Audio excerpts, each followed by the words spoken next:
Welcome to the Business Spotlight series. My name is Everardo Resendiz. People around here know me as Coach Ever. I am a certified executive and business coach with Action Coach in Northwest Louisiana. Today, I have Brent Craig with Jamaround as my guest, and we're going to be talking about his business, the journey to business ownership, challenges, best practices, and share a peek into what it really is like to build and operate a business.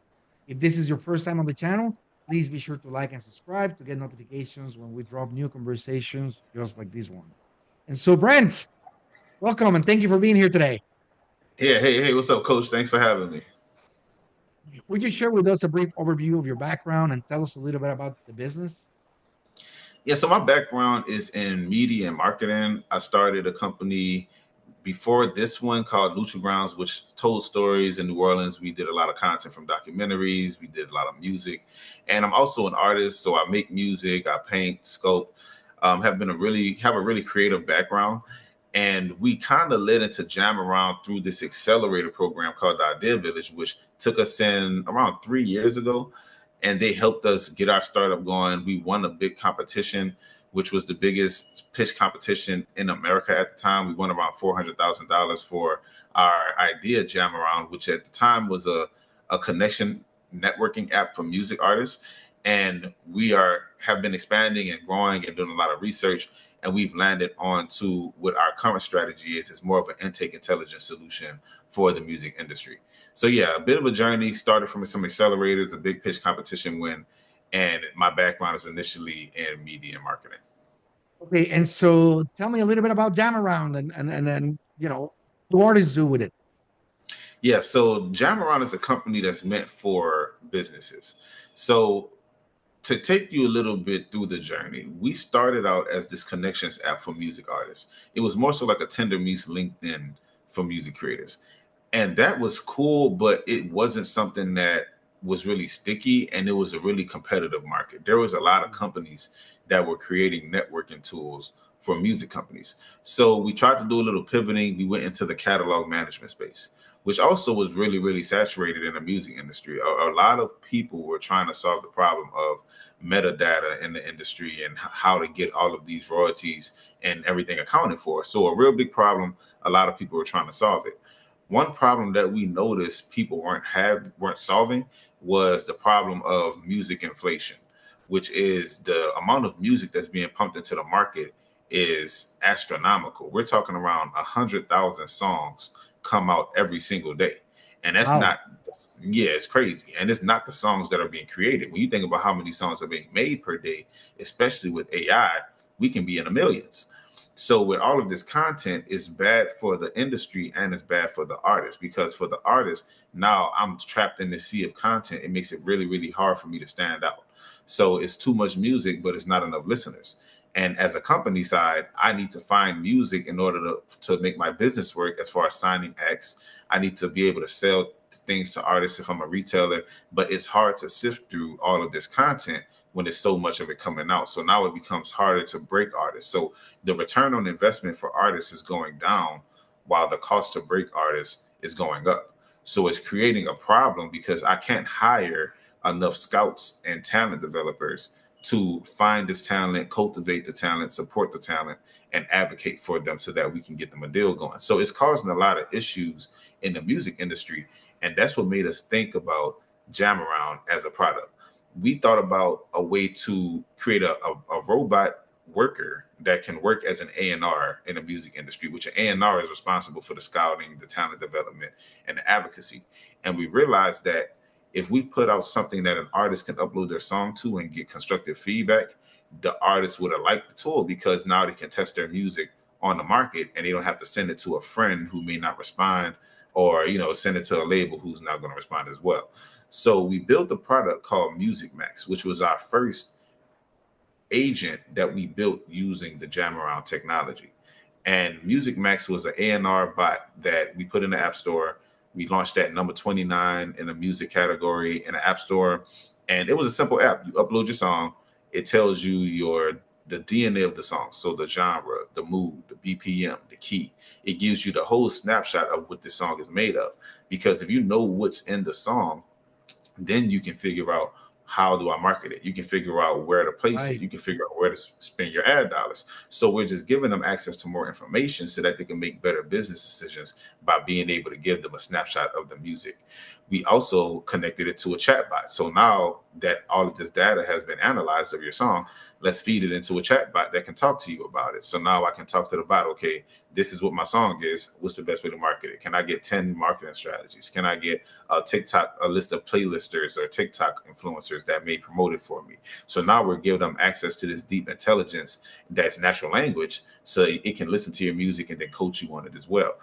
So we put out Music Max, and we did around, in the first 6 months, we did around 18,000 songs that artists used and they uploaded with, and also about 47,000 chats of the people talking to the robot as if it was their manager. So from that point, we decided to offer this technology to companies who want to personalize their engagement with artists. And that's how we came up with the Jamaround operating system, where any company in the music industry can make their own smart link in 2 minutes, send it to an artist, to which an artist can engage with it and give that data back to the older company or the bigger company. Very, very cool, man. Wow.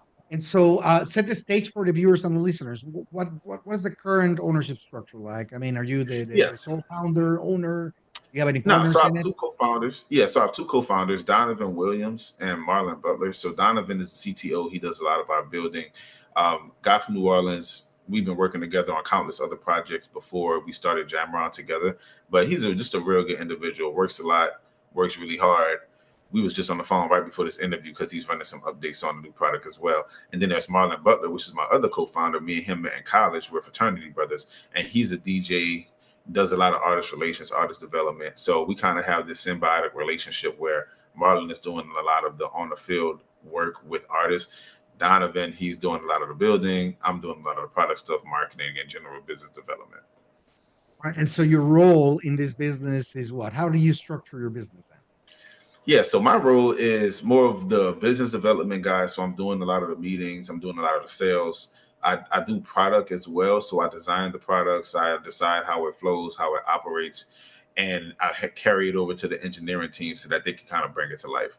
So I'm doing a lot of the front door stuff, like a lot of the things that, a lot of the front facing type of vibes, whereas the other founders, they're more so on the back.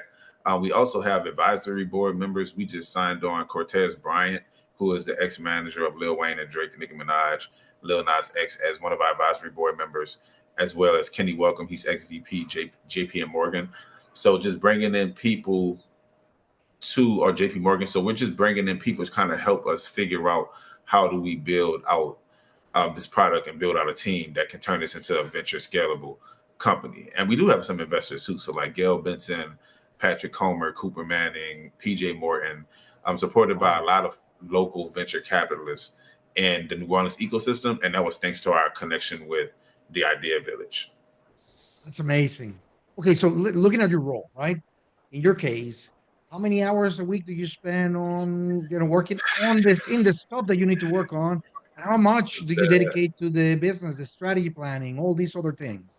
Man, I don't keep as much track of that as I could because I feel like time tracking it is I take away from actually doing it.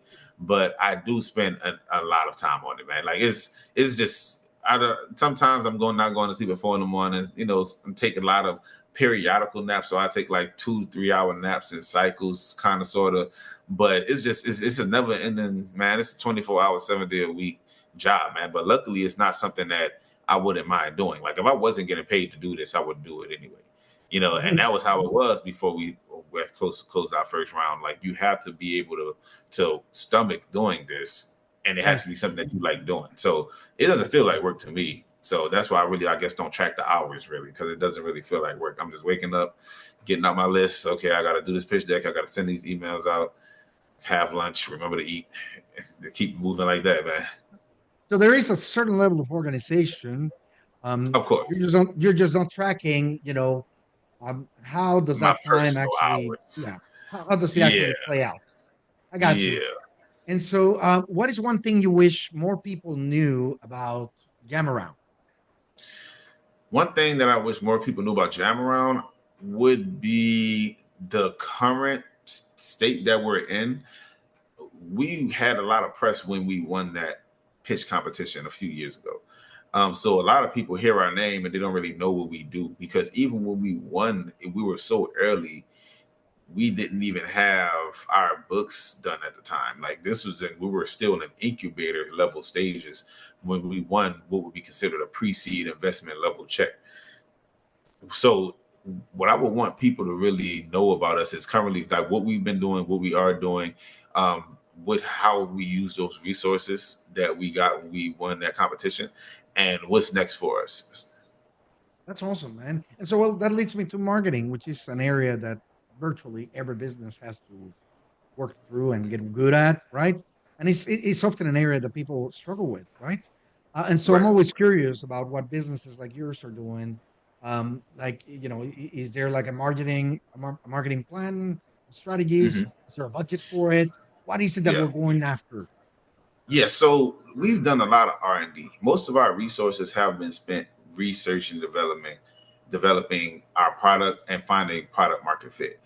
The easy thing about, or the good part about our team and my experience in marketing, is I know how to validate a product fast because I know how to bring it to market quickly. And that depends on the type of product it is. So for Music Max, for example, that was a consumer based product. So for marketing strategies, we went with a web app that we put out on a website, and we ran Facebook ads on this website. This was before I made the Instagram look beautiful. This is before I made nice looking ads. It wasn't a sexy campaign at all. I wanted to be able to sell something from that website while it looked like a scam. And if I was able to do that, then everything else was just going to increase their conversions Right. from there. You know what I mean? So if you're able to sell something that doesn't look sexy, you can, it validates the product in its entirety just from a value perspective. That is And a after big, big that, lesson, man. And I wish more yeah, people do that. It's like some people wait until they have the right final product before they even start going after it.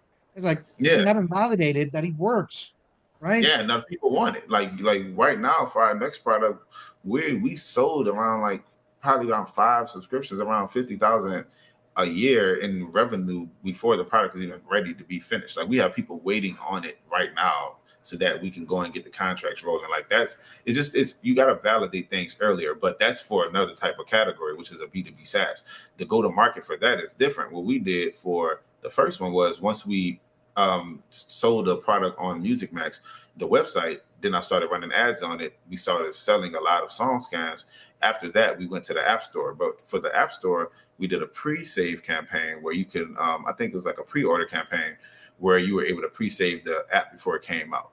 Now that's another growth hack, because if you get around 1,000, 1,200 pre-saves, when your app comes out, it's going to rank high in the top apps in the App Store, which is Yeah, going to give absolutely. you crazy visibility, right? And that's going to give you, if you get enough of that, and if your app is optimized, the funnel is correct to where you have it optimized well for people to pay.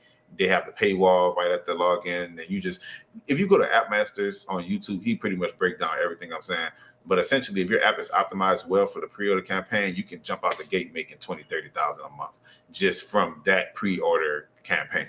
So we missed the mark on ours for Music Max because something didn't work in the final version that we sent to the store. So we had more, it was kind of like bad reviews because one of the core features didn't work, and we had to kind of crawl ourselves up out of that, to which we did, but it wasn't the waterfall effect that it was meant to be, which Right. make sure your app works 100% before you do these campaigns, right? So after that, we kind of shifted into the Jamaround stage of, how do we offer this to other companies? So we had a situation where one of our mentors ripped off our idea. This is a $200 million company, ripped off our idea and put it into their app.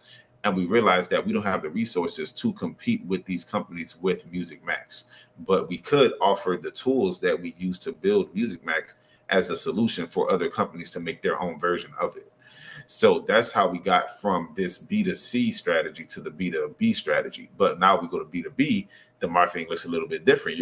Now we're not running ads. Now I'm going to conventions, and now I'm going to tap into my network of people that I know and building out regular enterprise sales cycles, which those things don't look the same based off of the market you're going after. So Right. B2C, It's a lot of credibility and relationship building at that time. Yep, exactly. So that's what we're on right now. Because going after every user like one by one, while I do understand how to bring them in indoors, the product needs to be at a right price point to justify the ad spend. You know, if I was doing a service based business where I was charging 500 to $1,000 per client, then I can afford to spend $50 and get 70 meetings and then convert those meetings at 3% at 500 a piece and make $1,500 off $50. Like it just has to be a different type of offering. So what Right. we're doing now is just that. Like we're offering the products to companies, going out, meeting these companies and charging them to offer to their users. That's amazing. Okay. And so we spent a little bit of time on this. And remember, what we aim to do through this podcast is provide guidance to those who are in the early stages or they're considering moving into business, right? And Mhm. tell the real story. I mean, you've been an entrepreneur for a very long time now. It's been in your bones. Do you ever work for somebody in particular as an employee? Nah, the internship at C-SPAN during college, but after Okay. college, I jumped straight into entrepreneurship. I was shooting music videos. So why do you make that choice rather than continuing on the track of going through the employment side? Man, so the employment, I worked at McDonald's when I was in seventh grade, and after that, that was it for me. I just had too much stuff going on, and what I was interested in, there wasn't work readily available. So I was into like arts and like making videos and doing a lot of digital stuff, but there wasn't a lot of work being offered in my markets because we're in the South. So a lot of people didn't even adopt digital at the time. Right. So just things that I was interested in, it was also easier to monetize. Like I was shooting $60 music videos at first, and I could shoot 3, 4 music videos in a week and make around $300 for like 6, 7 hours of my time, and I actually enjoyed doing it. So I just went with the path that was of least resistance. Like I actually like doing this, and it can make me faster, quicker money, and I just never turn back. Once I made my first sale, There's something here though, Brent, and what I find many times is that some people start businesses thinking of the end result being the money that they make out of it. Okay, and not to say that it's not important, it really is, right? You right? got to Yeah, have a right. business model that pays, right? But there's something here about the fact that you're pursuing something that you really enjoy, that you really find fulfillment with, and therefore it makes it a lot easier when you have to face the realities of starting a business, right? Right. It's not all rainbows and roses. At all. Yeah, not at all. Not at all. And it's man, it's to your point. It's interesting for me as I'm doing things that I like to do. You know, and if I have no other blessings, I would think in this situation, thank God for is the fact that I'm doing something that I actually enjoy doing because it helps me work better. Absolutely. And again, when things get rough, you're pursuing that which you really believe in. And so, Yes. it kind of carries you through when those things are difficult. And so, as you look at this journey that you've been in, what has been the most memorable roadblock or hurdle, the obstacle that got in your way that you were challenged with and you needed to overcome? Oh, easy. The $400,000 grand prize. So that came with a delta that I had to raise to even obtain it, and it was a 2 year timeline that I needed to complete to basically get the funds to get the prize, and I got it on month 17. We wound up working it out. Very So it took nice. 2 years. Yeah, it took 2 years for me to get the prize money, but we got it. All right. Well, what do you have to do? What do you need to change in the way that you were operating to make that happen? Everything, everything. I had to change my communication style, the cadence. I had to change my whole mindset on how I thought money worked. Because if you have a $500,000 staring at you in the face, but you got to get another 500,000 to get it, now it just turns everything you thought about money and how it works on its head. Because in order for me to get the prize, I got to be able to go get it elsewhere. It made it so much. It opened it up and made it so much more easy to understand how does fundraising work, because a lot of people who raise the money, they don't have that big thing to look forward to that's going to also give them credibility on the market, because you have this big finance pool that's waiting to be activated if we just get the rest. But just knowing how to go and close deals. I had to close a lot of deals and I had to close them fast. So in order for me to do that, I had to change a lot of habits. I had to do a lot of mindset changes. And I had to just understand what it even took to manage that level of capital because, we getting checks that someday we getting checks that's $100,000 in one day, and it's like, how do you handle that when this is the first time I ever got a check for $100,000, Right. so Right. to be, you have to really grow up fast. All right. And so, how did you get to do that? What resources did you attach yourselves to? Who did you talk to that helped you along that way? Another lucky for us, we were in 3 accelerators in 12 months. So each accelerator was 4 months. The Idea Village was our first accelerator. We went through that. We won the 400,000 prize. Then the second accelerator we went through was the Black Ambition. It was started by Pharrell Williams, the producer. Went through his accelerator for 4 months. And then after that, we went through the A16Z TXO accelerator. And A16Z, Andreessen Horowitz, one of the biggest venture firms in the world. And through this accelerator, we met some of the wealthiest venture capitalists in the world. They took us to Maui on a vacation. Like they invested 100K into the company. We had a year of hardcore training through 3 different ecosystems that not only trained us really, really quickly, but also gave us the resources and the relationships we needed to further our actual agenda.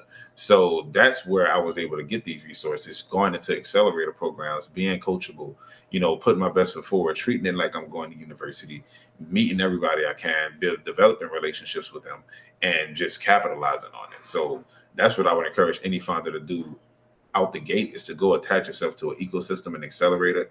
And that's how you're going to get that first level of resources.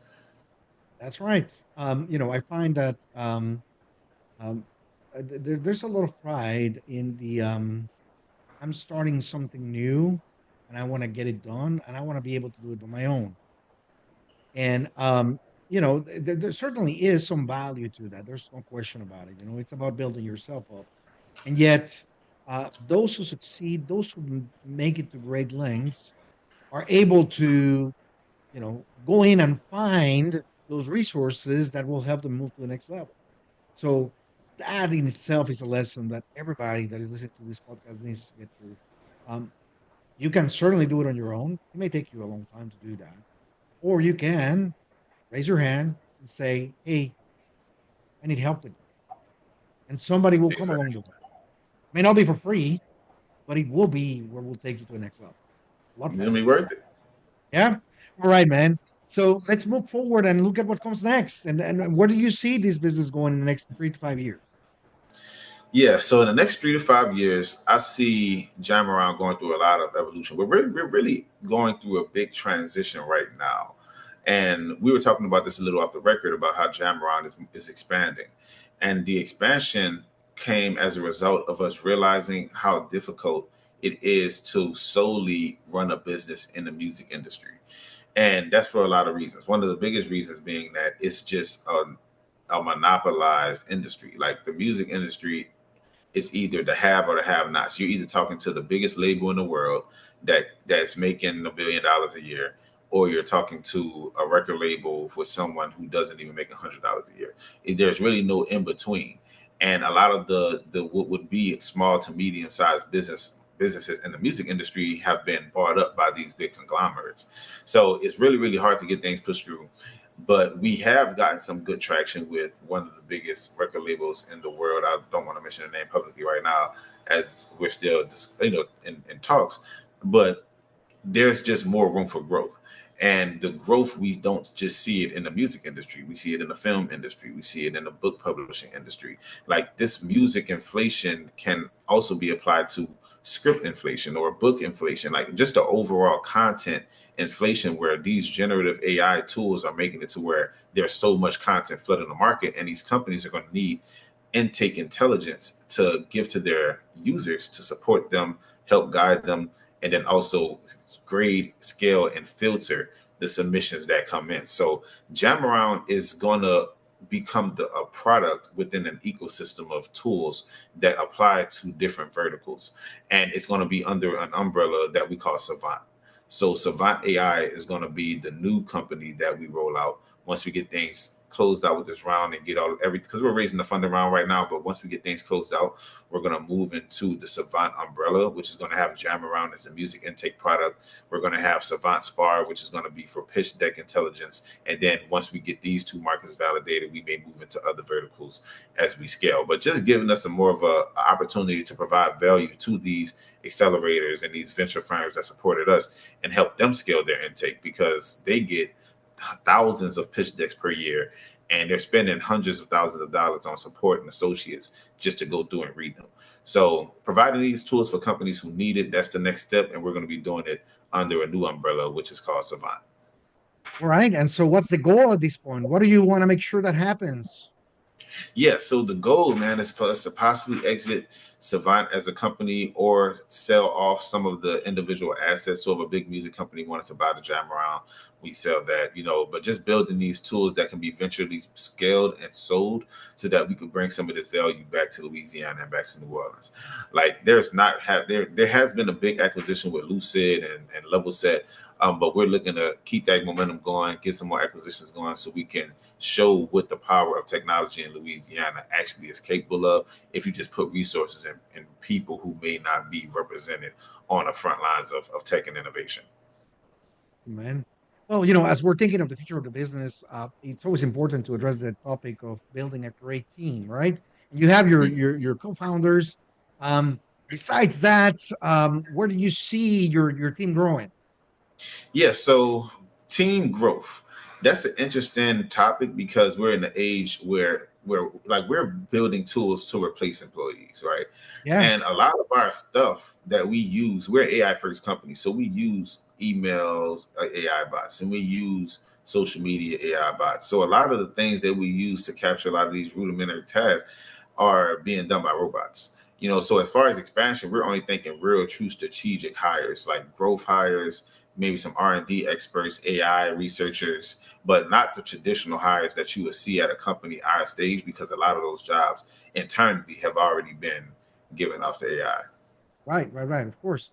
Um, and you did mention that as you move into this stage where you're having to make connections and build relationships. Hmm. Um, we're not there yet, AI wise, right? We still need the boots on the ground to knock on Right, doors and to make those right. connections, right? Yeah, for sure. And for us, we do a lot of founder work. Like we have three co-founders, so that's three employees right there. And between us three, we do a lot of work, and we can get a lot of boots on the grounds to get these sales. And from the Savant perspective, with a lot of the companies that we're onboarding to our pitch deck solution, these are either our current investors or people that we met through one of these ecosystems. We know more investors, which I know a lot of founders probably know more investors than they know their own customers. So with this approach, we're kind of turning that on its head and turning the investors themselves into customers. And we have the relationships to do that. So with the music industry, I am an artist. I do around 200,000 streams a month on my music that I put out on Spotify, Apple Music, and whatnot.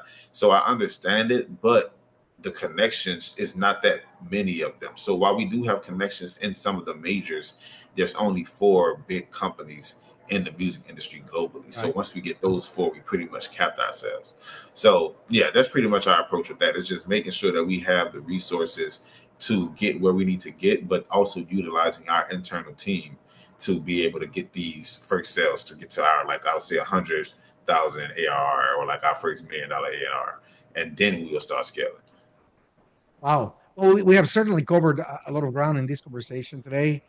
Brent, thank you so much. And for those people who are watching, I highly encourage you to save these and come back a few times for an additional watch.